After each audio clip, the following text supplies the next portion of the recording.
A continuación, proteasa y siglanasa, herramientas esenciales en el contexto de la nutrición de precisión y mejora de la salud intestinal. Le damos la bienvenida a Marcia de Souza Vieira, zootecnista y máster en nutrición de monogástricos. El sector porcino está en constante evolución y por eso creo que la nutrición de precisión y la salud intestinal son dos temas que representan desafíos actuales para el sector. Muchas gracias por la oportunidad de participar en la primera jornada porcina y poder hablar sobre estos dos importantes temas. Entonces, en mi charla hoy, yo voy a hablar sobre la proteasa y la silanasa, que son herramientas esenciales en el contexto de la nutrición de precisión y de mejora de la salud intestinal.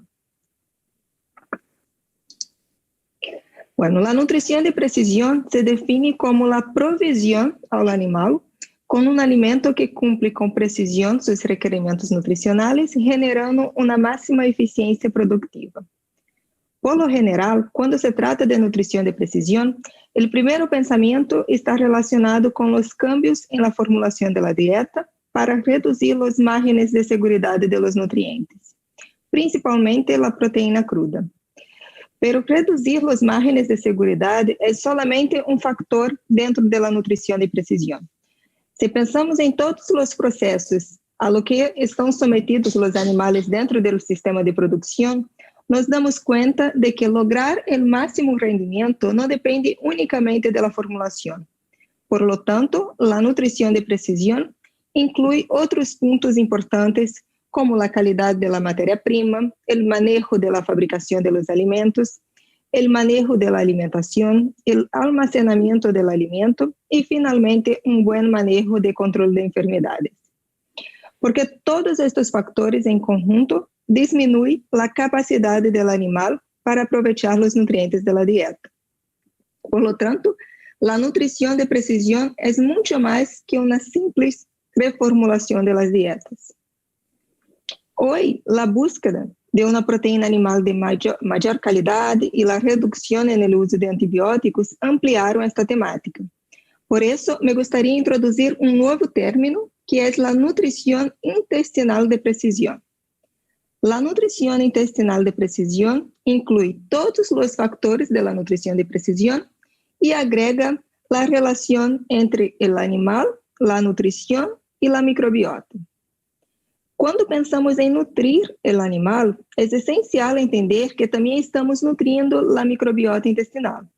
Entonces, la pregunta principal que tenemos que hacer es, ¿de qué manera y qué tipo de microbiota estamos nutriendo? ¿La microbiota beneficiosa o la microbiota patógena? Entonces, para entender mejor este principio, tenemos que conocer las principales fuentes de nutrientes de la microbiota. Una son los aditivos que son suplementados en la dieta con función esencial de nutrición bacteriana, es decir, es un aditivo direccionado para este propósito. La otra fuente de nutrición de la microbiota son los nutrientes no digeridos por las enzimas endógenas. Entonces, estos nutrientes llegan al final del trato digestivo y sirven de sustrato para la microbiota. Y, por fin, los productos de la digestión intestinal. La microbiota también se nutre a partir de estos productos. Entonces, los nutrientes no digeridos por las enzimas endógenas. Y los productos de la digestión son los dos tipos de nutrición de la microbiota que se relacionan con las enzimas proteasa y silanasa. Y, por lo tanto, vamos a tentar entender mejor esta relación, empezando con la proteasa.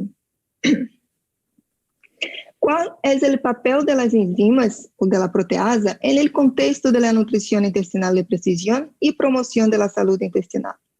El efecto directo de la proteasa es hidrolizar la cadena proteica, liberando los péptidos y los aminoácidos para absorción. Con eso, los animales logran una mejor digestibilidad de la proteína y un mejor rendimiento. Lo que pasa es que los animales no son capaces de digerir toda la proteína de la dieta solamente con su producción endógena de proteasas. Este es un hecho para todas las edades, pero claro, animales jóvenes presentan una menor capacidad para producir proteasas endógenas, ya que necesitan pasar por todo un periodo de desarrollo intestinal. Pero es importante tener claro que incluso los animales adultos no tienen total capacidad de digerir toda la proteína presente en la dieta. Y eso que vemos aquí en este estudio, en las dos gráficas. Este estudio fue hecho con cerdos en desarrollo y que se observa la cinética molecular de la proteína y de los productos de la digestión proteica. Es decir, los productos de la digestión proteica, los péptidos y los aminoácidos. Entonces, en la gráfica, las proteínas enteras aquí son representadas por la fracción más oscura aquí en las columnas, mientras los aminoácidos y péptidos son representados por la fracción más clara. Entonces, en la cinética de la digestión de la proteína, observamos que tanto para una dieta basada en harina de soja, quanto para uma dieta basada em plasma porcino, que são as duas matérias-primas que temos aqui. Para as duas dietas, vemos que há uma grande quantidade de proteína não digerida na parte distal do intestino. Observem que isto é para cerdos em crescimento, não são lechones que todavia não têm desenvolvido suas enzimas digestivas, são animais adultos que todavía ya tienen contacto con dietas basadas en cereales, pero no consiguen digerir toda la proteína de la dieta. Un otro punto muy importante es que, además de la mayor, un otro punto importante es que la mayor tasa de absorción de los aminoácidos y péptidos ocurre en la parte proximal del intestino delgado. Es decir, los productos de la digestión de la parte distal tienen baja tasa de absorción cuando comparamos con los productos de la parte proximal. Por lo tanto, está claro que solo las enzimas endógenas no son capaces de digerir toda la proteína de la dieta, lo que genera una gran cantidad de proteína no digerida al final del trato digestivo. Y sabemos que esta proteína no digerida sirve como produto, ¿no? Nutrientes para que las microbiotas puedan fermentar esta proteína, produzindo toxinas, generando processos inflamatórios no intestino, que, claro, é todo o que queremos controlar ou todo o que queremos evitar quando trabalhamos com nutrição intestinal de precisão. Então, quando suplementamos as dietas com uma proteasa, temos três principais importantes efeitos. A maior digestibilidade da proteína em la parte proximal do intestino, ou seja, cambiamos o sítio de maior para o sítio de maior absorção, que agora é na parte proximal e não na distal, o que vai permitir uma melhor absorção e o melhor aproveitamento de los aminoácidos e péptidos. Temos também, claro, uma melhora da digestibilidade global da proteína da dieta e uma redução da disponibilidade de proteína não digerida para a microbiota patógena. O efeito, então, vemos aqui neste quadro, o efeito de uma proteasa sobre a digestibilidade da proteína cruda, da matéria seca e de los aminoácidos essenciais em um alimento completo para cerdos.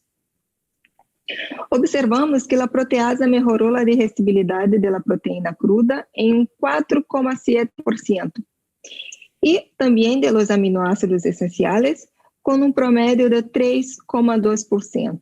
Este é ponto essencial quando falamos de nutrição de precisão, que é ter uma enzima, uma proteasa efetiva com capacidade de hidrolisar cadenas proteicas de origem vegetal e animal, melhorando, então, a digestibilidade global desta dieta.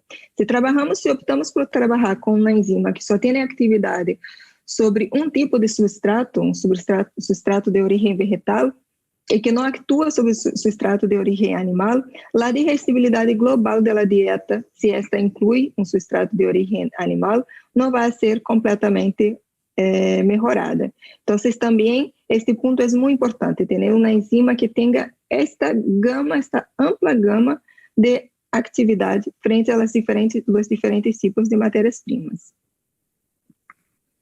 Outro ponto importante é que a suplementação da proteasa permite o uso de dietas de baixa digestibilidade. sin generar pérdida de rendimiento, principalmente en la fase de destete, en que los lechones son más sensibles al uso de materias primas de origen vegetal. Entonces, sabemos que dietas con alta inclusión de harina de soya o materias primas de baja digestibilidad se caracterizan por generar bajos resultados de rendimiento y generalmente son asociadas con alta incidencia de diarrea. Entonces, en este estudio aquí, donde podemos mirar la gráfica en la pantalla, este estudio fue hecho con lechones destetados a los 21 días, em que foram alimentados com 3 tipos de dieta. Uma dieta controle positivo, formulada com harina de pescado e concentrado de suero de leite como fontes principais de proteína da dieta, ou seja, uma dieta estándar para esta fase de destete, que generalmente se utiliza fontes de origem de proteína mais digestibles. Um segundo grupo de lechones recebeu uma dieta controle negativo, e esta dieta foi formulada com níveis mais altos de harina de soja, é decir, é uma dieta desafio para esta fase. O terceiro grupo recebeu uma dieta controle negativo, ou seja, a mesma que a segunda, pero suplementada com a protease. O que podemos observar? Podemos observar que tanto o consumo, que está aqui na coluna roja, quanto a ganância de peso, que está aqui na coluna azul, e a conversão alimentícia, que está aqui representado por la linha, de los animais que receberam esta dieta desafio suplementada com a proteasa, estes animais apresentaram resultados de rendimento similar a de los animais do tratamento controle positivo. Ou seja, esta dieta, apesar de ser uma dieta com maior desafio, a proteasa foi capaz de liberar os aminoácidos, os péptidos, e isso generou este resultado de rendimento positivo comparado com os animais do tratamento controle. Mientras, claro, que os animais do tratamento controle negativo, ou seja, que receberam solamente a dieta desafio sem nenhum tipo de enzima, apresentaram os piores resultados de rendimento. E, bueno, quais são os fatores que explicam esta recuperação do rendimento em este grupo de lechones alimentados com esta dieta desafio, suplementadas com proteasa? Vamos observar os outros resultados deste estudo. Então, por supuesto, a melhora significativa da digestibilidade da proteína foi um fator essencial para promover este melhor resultado de rendimento, como havia dito. Se é uma proteasa que tem efeito tanto sobre as harinas de origem animal quanto sobre as harinas de origem vegetal, a digestibilidade global da proteína vai ser melhorada de los aminoácidos, que foi o que passou aqui com este resultado. A melhor digestibilidade genera uma melhor disponibilidade de aminoácidos e, claro, uma maior disponibilidade de aminoácidos e péptidos para absorção no trato digestivo do animal. Esse é um resultado interessante porque explica nosso próximo resultado deste estudo. Aqui nestas gráficas, o que estamos observando são as 3 dietas, não? Controle positivo controle negativo com a inclusão da proteasa. E a abundância, as colunas representam a abundância de los transportadores de aminoácidos. Vemos que a inclusão da proteasa sobre a dieta desafio resultou em aumento da abundância destes transportadores de aminoácido desde a parte mais proximal do intestino, ¿no? El duodeno, hasta a parte mais distal do intestino, que é o ilho. Então, esta maior abundância de transportadores de aminoácidos está relacionada com a capacidade da proteasa de disponibilizar uma maior quantidade de aminoácidos e péptidos para absorção. Então, com isso, houve uma melhora do aproveitamento da proteína da dieta. Também destacamos neste estudo a melhora da digestibilidade e o melhor aproveitamento da proteína produziu uma esta mayor disponibilidad de nutrientes para el animal y consecuentemente hubo una disminución de la disponibilidad de nutrientes para la microbiota patógena. Entonces, con esto esperamos una reducción en la inflamación intestinal y una mejora de la integridad de la mucosa intestinal. Y eso es lo que observamos aquí en esta tabla. Entonces, tenemos la tabla muestra la altura de la vellosidad en las diferentes porciones del intestino, duodeno, yeyuno y hilo, y los resultados para los diferentes tratamientos. Vemos que el tratamiento con la dieta desafío y inclusión de la proteasa resultó entonces en una mayor altura de vellosidad comparativamente al tratamiento control negativo. Esto significa que estos animales tenían una mejor integridad de mucosa, una mayor área de absorción para absorber los nutrientes disponibles de la dieta, y también era una mucosa más sana para a produção de enzimas digestivas, para todo o processo digestivo e metabólico. Um outro ponto que podemos destacar neste resultado é que a mucosa intestinal destes animais que receberam a proteasa também apresentava uma melhor integridade e também podemos dizer uma baixa permeabilidade. Por quê? Porque para estes animais, assim como para os animais que receberam a protease, os animais do tratamento controle positivo, houve um menor nível sanguíneo na sangue da diamina oxidasa. A diamina oxidasa é uma enzima que está presente na parte apical das vellosidades e é conhecida como um biomarcador de integridade intestinal. Isso se passa porque a diamina oxidasa tem um peso molecular alto. Então, em uma situação normal, em que o intestino está sano, a diamina oxidasa não é capaz de cruzar a mucosa intestinal desde o lumen intestinal hacia a sangue. Pero, se há um dano nesta mucosa, esta enzima atravessa o espaço entre dois enterocitos e pode ser recuperada em la sangue, em maior quantidade, como estamos observando aqui o que passou no tratamento controle negativo, com os animais que receberam a dieta, que foram alimentados com a dieta de baixa qualidade. Um outro ponto interessante é que o aumento da diamina oxidasa na sangue está relacionado com a presença de fatores alérgenos em las matérias-primas, como, por exemplo, a glicinina e a beta-conglicina, que estão presentes na soja e produzem diferentes processos inflamatórios na mucosa intestinal.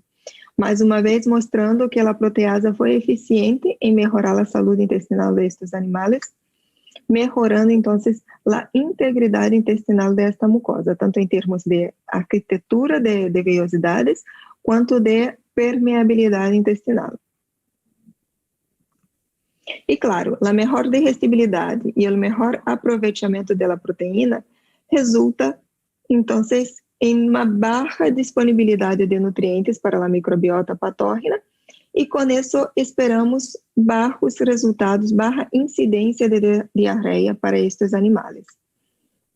Este estudo mostra, quando vemos que a dieta com proteasa, os animais tinham o intestino mais sano, com as vellosidades mais organizadas, mais altas, com maior altura, né? Com maior abundância de transportadores de aminoácidos, com melhor digestibilidade, com baixa incidência de diarreia. Todos estes resultados nos generam uma visão global de como a proteasa foi capaz de, incluso na dieta com uma alta quantidade de soja, comparada a uma dieta com ingredientes de alta digestibilidade, neste sentido, a proteasa foi capaz de melhorar os resultados de rendimento destes animais. A harina de soja é uma das principais fontes de proteína em dietas de cerdos, pero é uma matéria-prima com grande quantidade de fatores antinutricionais e alérgenos, como já havia dicho, a glicinina e a beta-conglicina. Estes dois proteínas são os principais fatores alérgenos presentes na soja. Eles causam estimulação da resposta inflamatória, reduzem a saúde intestinal, reduzem o rendimento, generam processos de diarreia, ou seja, generam uma cadena de efeitos negativos sobre a saúde intestinal do animal, que vai, claro, resultar em uma perda de rendimento. Então, de que forma a proteasa pode ajudar a reduzir os efeitos negativos destes alérgenos sobre a saúde intestinal? Vemos aqui nesta figura, na coluna da direita, o perfil de peso molecular da glicinina e da beta-conglicina, com seus respectivos pesos moleculares em kilodaltons aqui, que é a forma como pesamos as moléculas, né? Como denominamos o peso das moléculas. Então, quanto mais baixo, menores são os pesos destas moléculas. Na coluna do meio, a glicinina e a beta-glicinina foram incubadas com a proteasa e miren que os fragmentos encontrados são muito menores, o que significa que a proteasa probada aqui foi capaz de hidrolisar estas proteínas alérgenas da harina de soja, o que melhora a digestão e a saúde intestinal dos animais. Então, este é um resultado que está diretamente conectado com os resultados que acabamos de ver agora, onde a dieta desafio, que havia uma maior quantidade de soja, quando se incluiu a proteasa sobre esta dieta, os resultados de rendimento e de saúde intestinal dos animais melhoraram. Además de isso, um outro fator nutricional muito conhecido da soja é o inibidor de tripsina. A tripsina é essencial para digerir a proteína da dieta, pero também tem uma outra função que também é essencial. A tripsina, uma vez que está em um nível de atividade no trato digestivo do animal, ela é o potenciador que vai ativar outras proteasas no intestino. É decir, o inibidor de tripsina não afeta solamente a atividade desta enzima, sino também afeta a atividade de uma cadena de proteasas no intestino. Então, se temos um efeito de inibição da tripsina, isso significa também que outras proteasas também não estão ativas no trato digestivo. Então, hicimos esta prova similar à prova anterior, para se evaluar o perfil de migração das moléculas segundo seu peso molecular. O inibidor de tripsina foi inoculado com a enzima tripsina, com a quimotripsina e com a proteasa exógena aqui, que foi provada. Depois de 30 minutos e 3 horas, se evaluou a hidrólise do inibidor de tripsina através da migração das moléculas. Então, podemos observar que a atividade da tripsina e da quimotripsina, aqui, depois de 30 minutos e depois de 3 horas, a atividade destas duas enzimas foram quase que completamente inibidas em presença do inibidor, que era o esperado. Porque sabemos isso? Porque vemos que não houve nenhuma migração ou muito pouca migração das moléculas, tanto aos 30 minutos como depois das 3 horas. Entretanto, quando o inibidor foi inoculado com a proteasa exógena, houve uma intensa hidrólise que generou a migração destas moléculas, depois de 30 minutos e mais efetivamente depois das 3 horas. O que estes resultados indicam? Eles indicam que a proteasa exógena não se vê afetada por la presença do inibidor de tripsina e, todavia, foi capaz de hidrolisá-lo. Por isso, vemos aqui a migração das moléculas.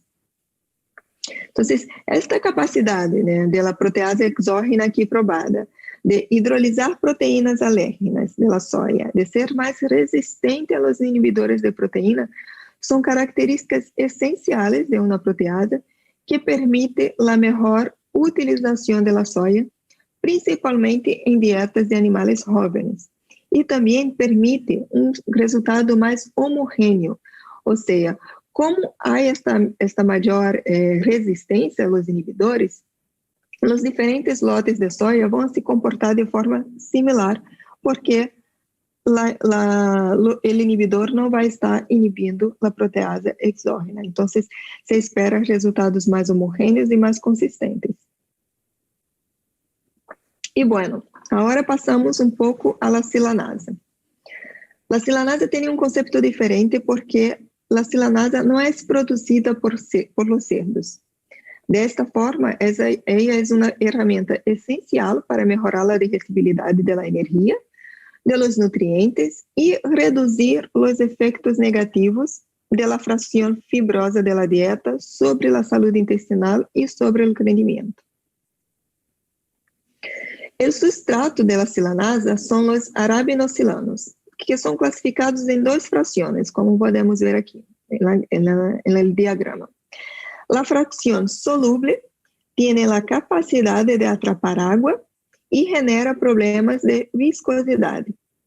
La fracción insoluble tiene la capacidad de atrapar nutrientes con un efecto que llamamos efecto jaula. De esta forma, cuando no utilizamos una silanasa en la dieta de los cerdos, los arabinohilanos ahí presentes tienen un efecto antinutricional, debido a su capacidad de reducir la energía disponible de la dieta y de los nutrientes atrapados en su matriz fibrosa. En dietas basadas en maíz y soya, la fracción de arabinohilanos solubles es muy pequeña. Aquí tenemos una tabla que muestra entonces los diferentes cereales, la fracción soluble de estos cereales, la fracción insoluble y el total de arabinohilanos. Entonces, nuevamente, la fracción soluble es la que está relacionada con el aumento de la viscosidad y la fracción insoluble es la que está atrapando los nutrientes de la dieta. Entonces, para una dieta maíz y soya, vemos que la fracción soluble es muy pequeña. Es decir, dietas basadas en maíz y soya, no hay problema con viscosidad, o es muy poco, de forma que no llega a ser un factor de reducción de la energía de la dieta. Pero tenemos aquí una fracción grande de arabinohilanos insolubles que está indisponibilizando estos nutrientes y la energía ahí disponible en la parte fibrosa. Entonces, la primera pregunta que tenemos que hacer en la toma de decisión de se utilizar una silanasa es relativa a su origen. ¿Por qué? Hay dos tipos de silanasas disponibles en el mercado. Las silanasas de origen fúngico y las silanasas de origen bacteriano. La silanasa de origen bacteriano presenta las siguientes ventajas sobre las silanasas de origen fúngico. Recordando que solamente hay una silanasa de origen bacteriano en el mercado. Todas las otras silanasas son de origen fúngico. Entonces, ¿cuáles son las ventajas de la silanasa de origen bacteriano en relación a la silanasa de origen fúngico? La silanasa de origen bacteriano es capaz de liberar más nutrientes, promueve la salud intestinal, es más resistente a los inhibidores de silanasa y tiene un mayor tiempo de actividad.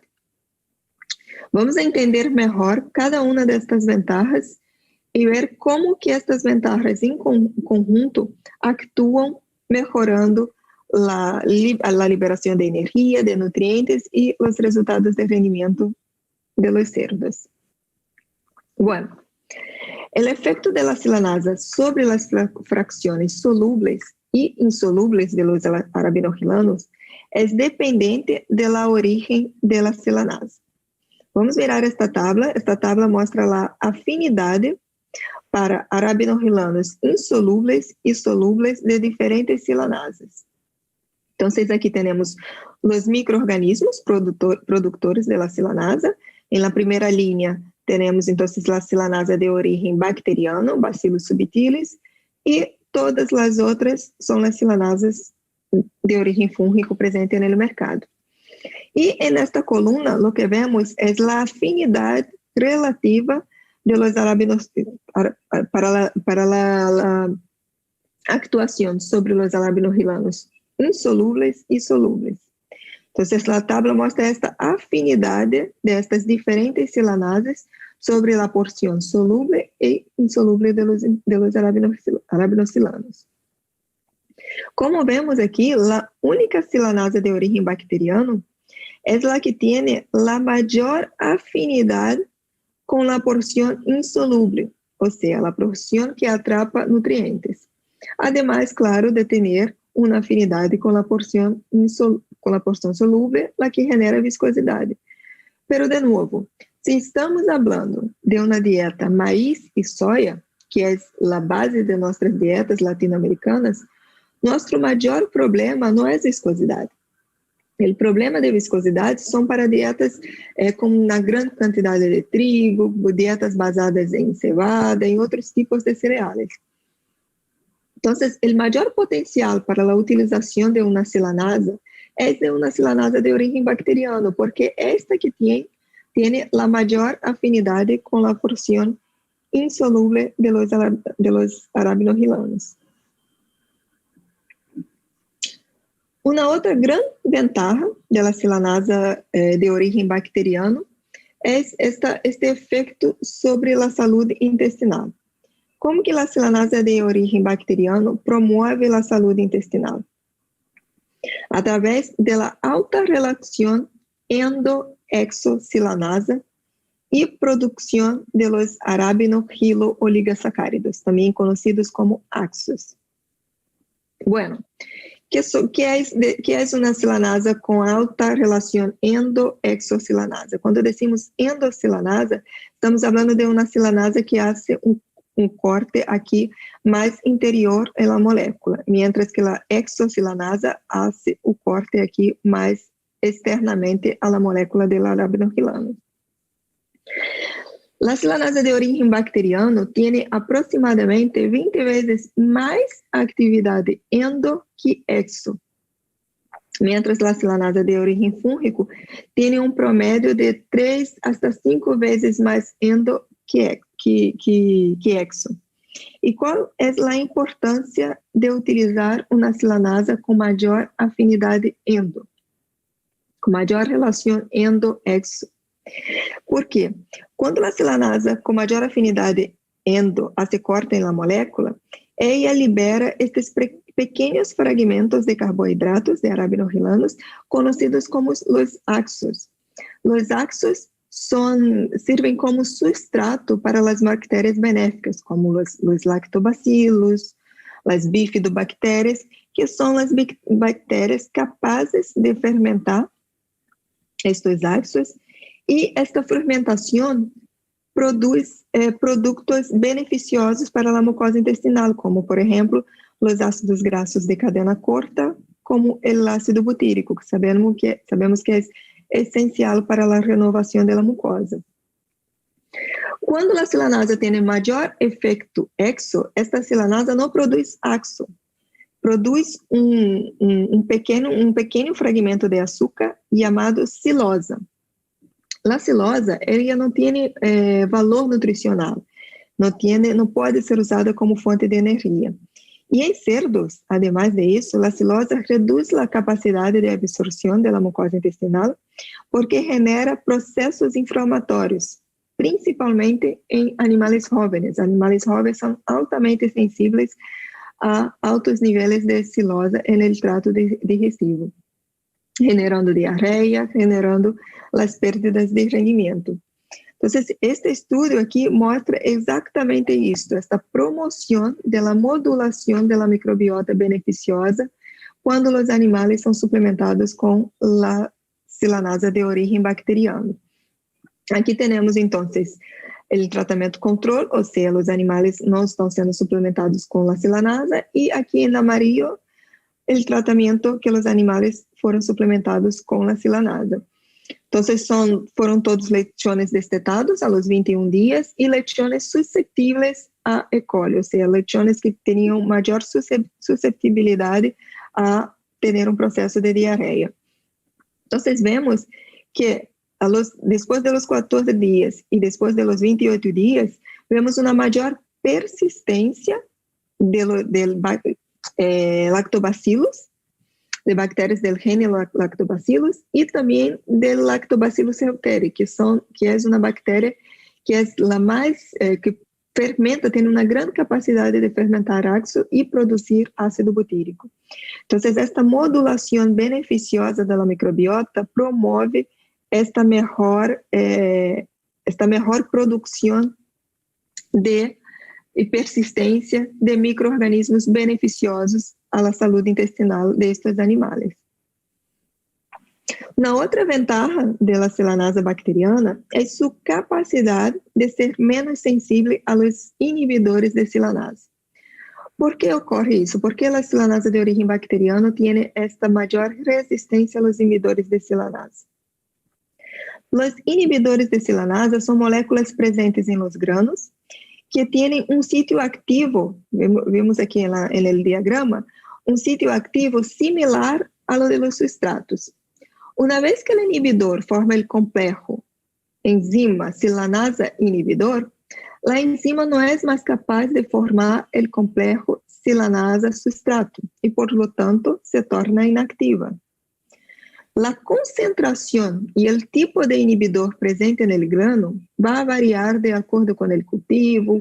Miren aquí esta tabla que muestra las diferentes genéticas del milho y los dos principales inhibidores de silanasa, el TAX, el CHIP. Hay una variación aquí en la concentración en función de los diferentes cultivos. También hay una variación en función del año de cosecha, también va a variar.